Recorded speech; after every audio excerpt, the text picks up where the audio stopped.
What's up, Nerdyverse? I'm Daddy Louie, and in this video, we are taking a look at a game called Questeros. So stick around.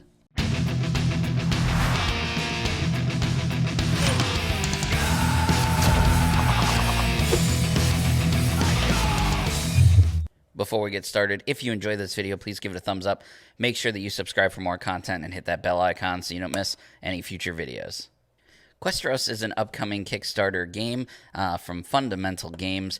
It is for 2 to 6 players, ages 12 and up, and takes around 45 minutes to play. In addition to the multiplayer game that Questeros is, the deck of cards that is used for the game is also a fully functional tarot card deck, as well as a solo game called Euro's Quest, which is actually what we're going to be focusing on in this review.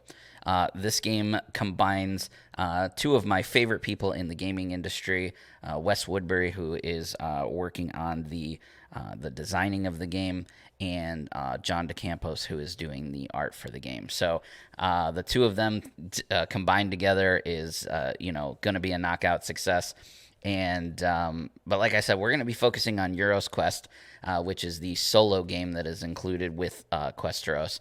And in that game, you are going to be playing this push your luck style thing where you play as Euro, the jester of the game, and you are going to be helping him complete quests in order to gain experience and kind of level up and get stronger so that ultimately he can try and defeat the dragon at the end.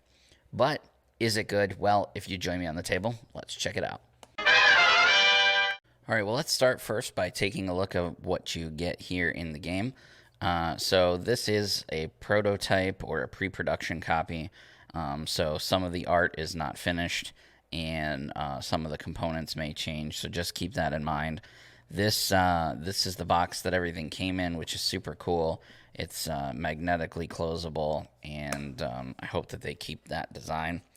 You also have this notepad here. This is to keep track of score and stuff for the multiplayer game. And then we have this first player coin, which is also pretty neat. Not really going to talk about it too much, other than just to note that it is really cool. And then we have the rest of the components, which all pretty much are usable in the solo mode. So first we have some reminder cards. These are the encounters and the quests that you need to complete. These are double-sided. There are 21 in total. Then you have the encounters themselves. These are the individuals that you are going to be meeting up with, and these just represent what you're doing. So this combined with these next to each other, these are the quests that you're going to be going on with Euro throughout the game. Then you have the rest of the deck. This gets shuffled up, and you draw 5 cards, and that's the deck that you use throughout the game. They are, like I said, tarot-style cards, double-sided art, so they can be, flipped either way. And then, like I said, some of the art is not finished, but just take a look at the art that is. So like these here, these are not finished art, but here's the Knight of Cups, so you can see there, King of Cups, the Page of Cups, lots of cups there, Knight of Blades. We're not going to look at all of them. You'll see more as I show you how to play. But just look at how fantastic this art is. And this was a huge seller for me when I first saw and caught wind of the game. Was I know John DeCampos does a great job with the art. So when I heard that he was on board, this was I definitely needed to check this out. And then we have the Jester Euro himself. So he's going to act as your character. This is who you're playing as. He doesn't unlock magic right away, so you're going to tuck his one of staves underneath him. He does start with a one of blades, so you'll put that on the right side of him there. Then he also starts with the 1, 2, and 3 of orbs. The orbs in this solo game kind of act as the currency that you use to kind of purchase things. But we'll talk about that more in a minute. And then you have the cups, 1 through 10 of cups. And the cups act as kind of like your life. So I'm going to put these underneath the character here like that. And we're pretty much at that point set up to play the solo game. So I'm going to keep my pile of cards over here. I'm going to start with the Warlock, the number 1 here on top. And then I'm going to draw 5 cards, and we're ready to go. So the object of the game here is to get through all of the encounters all the way to the dragon and defeat the dragon. The way that you lose is if you can no longer take a hit from an enemy. And when I say by taking a hit is you have no more life left, no more cups to exhaust when taking a hit from a boss. Or if your deck runs out of cards. There are some exceptions to that based on what encounter is next, but for the most part, you never want to run out of cards, and you want to try and keep as much of your health current as possible, because when you do get to the dragon, he does hit really, really hard, so you definitely want to make sure you're as upgraded as possible once that happens. So this is pretty much how the table is going to look. You don't need a lot of space in order to play the game, which is really, really nice. And you, like I said, you're going to draw 5 cards from the top of the deck. 1, 2, 3, 4, 5, and then the game is played over a series of turns. So on your turn, you can do any number of your actions in any order 1 time. So there are 7 actions total, and you can take up to each action 1 time. You don't have to take all of your actions. You don't have to take any of your actions. You can take all of your actions, but you can only do each action 1 time. So the first thing that you can do is develop. Developing uses cards from your hand to expand either your blades, your orbs, or your staves once you unlock your staves.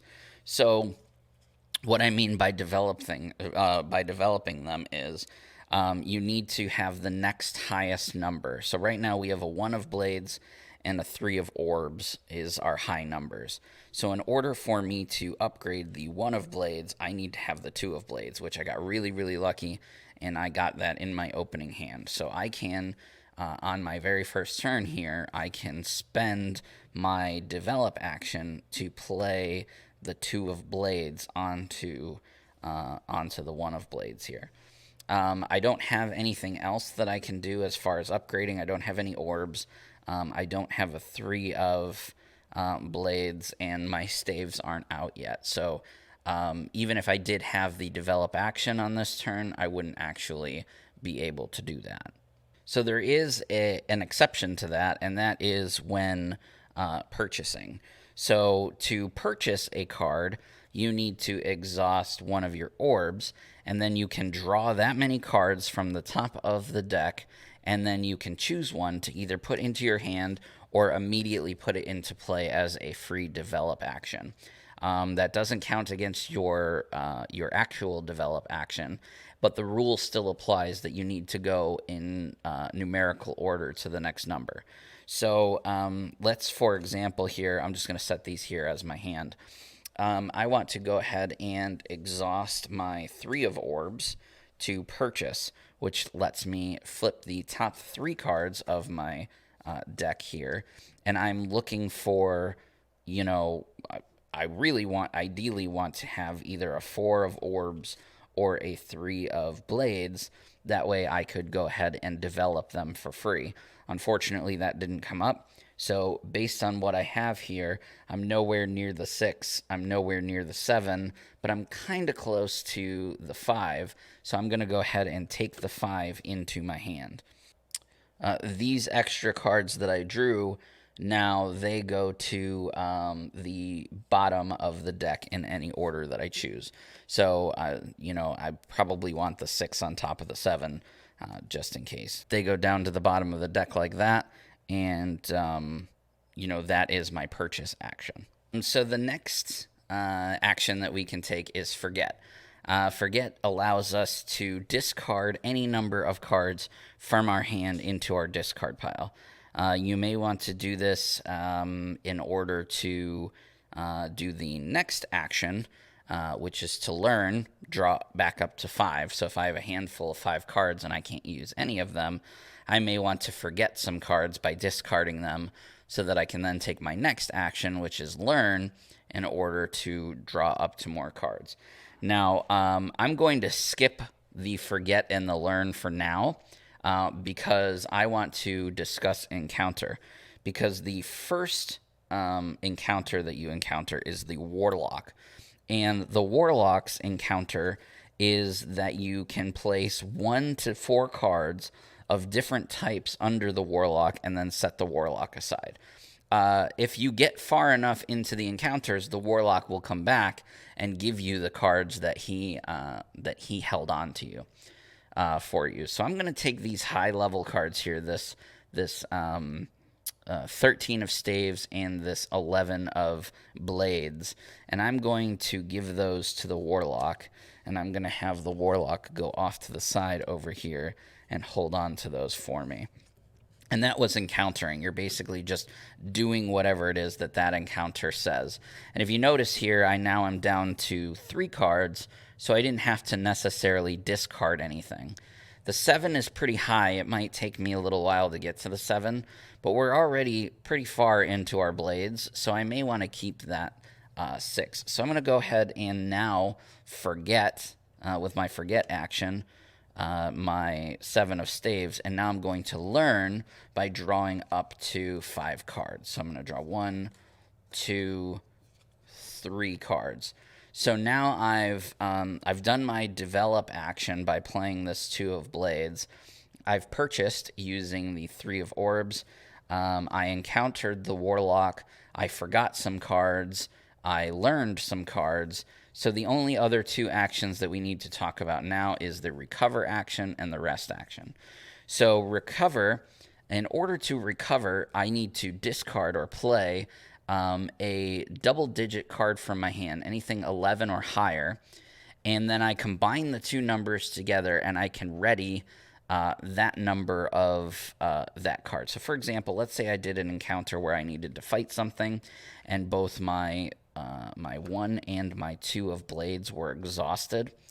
I could recover by playing this 13 of blades here to ready 1 plus 3 is 4 points worth of blades. So I could ready my 1 and my 2 of blades. And that's how recovering works. It allows you to ready things in order to encounter further on. That's one of the only ways that you can recover things. Same thing with the orbs over here. If I had an orb and I wanted to bring this guy back, I would need at least a 12 of orbs in order to bring back this 3. And that's how recover works. And then rest is the very last action, and it is the only action that you absolutely must do after every single round, and that is to take the top card of the deck and discard it. So I have the 8 of blades here, and that gets discarded, and now that's the end of my turn, and all of my actions refresh. My cards don't refresh, but my actions do. So now I can develop, purchase, forget, learn, encounter, and recover. Now, if I can't do any of those things for whatever reason, maybe I'm low on cards, you can just keep resting over and over again until you get something you want in order to be able to continue on. So, like if we look at the next card in the encounter deck, it's the Mentor. And the Mentor is that you give the Mentor a staves card of any value from your hand. And then when you do, he... Euro here gets to bring the 1 of staves out, so now he has access to a little bit of magic, and then you can start developing your staves as well. So I don't have any staves in my hand to give to the Mentor. So I am going to I'm going to forget. So I'm going to actually forget these two cards. And then I'm going to learn by drawing. Oh, there's a 2. That's good. There's a 10. That's great. And there's a 6 of orbs. So now I'm going to encounter. So I'm going to give the mentor the 10 of staves in order to allow me to unlock my magic here. Then I can develop by playing the 2 of staves on top of there. And so you can kind of see we've developed, we forgot, we learned, we encountered. The only thing that I have left now is to purchase, which would be to exhaust one of these to get new cards, or to recover, which I don't have anything that I can play in order to recover. So the only thing that I can really do now is rest. So I'm going to go ahead and rest, which means flipping over the top card, 12 of cups, and moving on. So now we're at the Centaur in the encounter deck. The Centaur is give the Centaur a card of any type from one of your stacks in play. Then search your deck and discard pile for any card of the same value to place in your hand. So, for example, if I wanted to get the 4 of orbs, I could give the Centaur the 1 of orbs, like this. So he takes the 1 of orbs, and now I get to look in my deck for any value orb.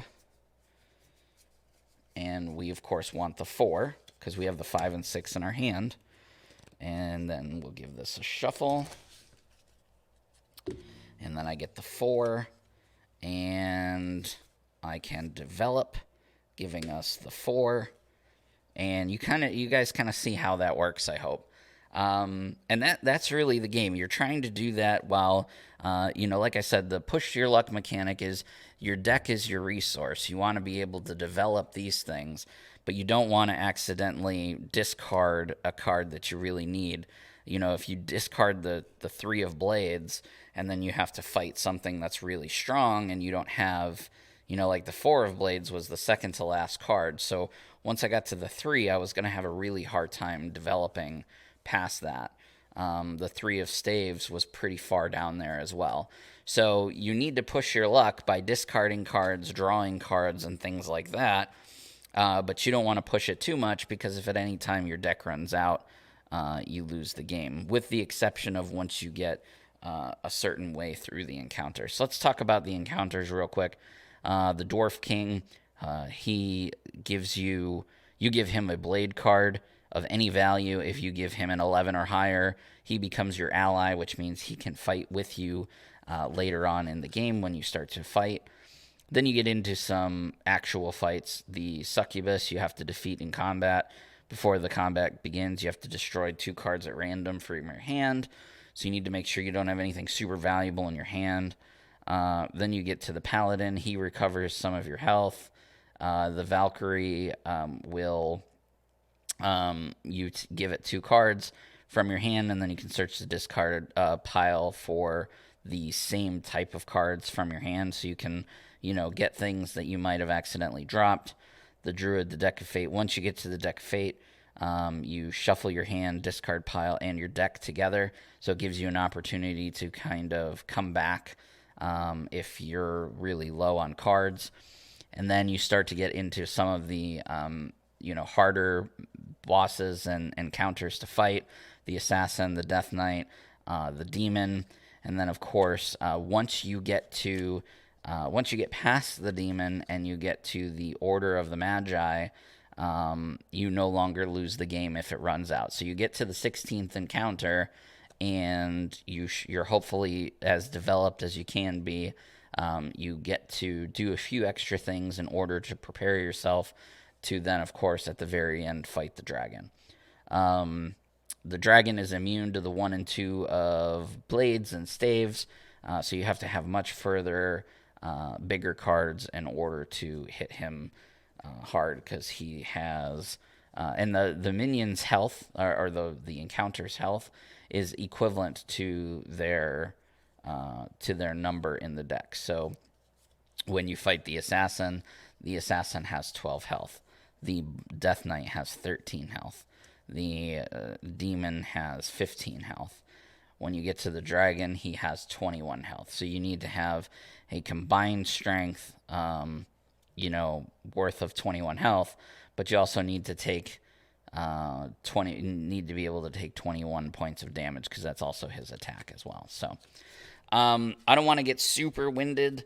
I know that this was a very generic overview, but the more that you play this game, the more you start to see like the little, the little things that you can do to help give yourself a better edge. I don't even know how many games before I even got to the Dragon, and then I don't even know how many games I played after that before I was actually able to beat the Dragon. And now even then, I'm not able to beat the Dragon every single time. So this is a really, really fun game. And this isn't even the whole game, guys. There's still 2 other things that you can do with Questeros, which is really neat. So anyway, that's everything that you need to know in order to play Euros Quest in Questeros. Man, Euros Quest is super fun. And Questeros overall is just a great game, great value here. You're getting 3-in-1 and 3 very individual things. A lot of games these days, there'll be a game and then there'll be a solo mode, which is essentially just the original game but playable for one person. This is a completely different game. You're getting 2 very unique different games in here, plus the ability to use this as a fully realized tarot a tarot deck if that's something that you're interested in. I have been in love with this game since I heard it announced. Just hearing about the designer and the artist coming together to make this game really, really excited me. And, I'm very lucky and fortunate that I was able to do this review and get an early copy to check out. I'm very grateful for that, especially because of how excited I was. It's just an amazing design, amazing art from both of these guys. Anybody who loves fantasy games or, tarot deck users are going to be right at home here. You could supplement the deck to use in other games, RPGs and things like that, as a fate deck or something like that as well, which is really cool. Like I said, the art's not finished, so anything you saw here that looked unfinished, they are continuously, working on that art. You can follow their website, Facebook, and all that good stuff, and new art is being posted out there constantly. I'll leave links to all that in the description below. Again, huge shout out to them for letting me check it out. And don't forget to check out the Kickstarter. There will be Kickstarter exclusives that you are not going to want to miss. So definitely don't sleep on this. And I hope you guys enjoy it as much as I do. What do you guys think of Questeros? Let me know down in the comments section below. If you want to see more from the Circle of Nerds, you can check out our social media. We have Facebook, Twitter, Instagram, and TikTok, all at Circle of Nerds. Also, for some exclusive content, make sure that you check out our Patreon at patreon.com/Circle of Nerds. Anyway, guys, that's all from me. I'll see you in the next video.